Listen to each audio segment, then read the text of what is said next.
நான் சொன்ன மாரி முருகன் அப்டின்னா அழகு. முருகனுடைய இதுவே என்னன்னா முருகு.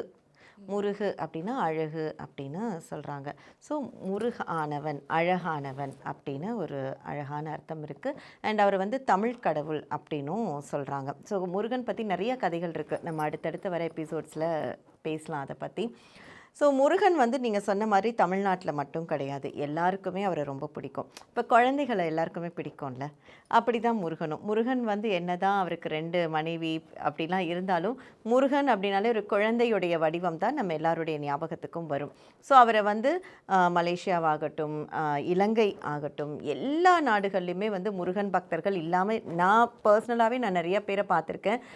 லண்டன் இந்த மாரி எங்கெங்க இருக்கோ, முருகனுக்கு வந்து இந்த தைப்பூசம் வருதா, அவங்கலாம் விரதம் இருந்திருக்காங்க. கனடாலலாம் எனக்கு தெரிஞ்ச ஒரு நண்பர், அவர் வந்துட்டு பார்த்திங்கன்னா, அந்த தைப்பூசம் ஆகட்டும், இது சூரசம்ஹாரம், சஷ்டி, மகா சஷ்டி ஆகட்டும், அந்த மாரி நேரங்கள்லலாம் ஃபாஸ்டிங் இருந்திருப்பாங்க.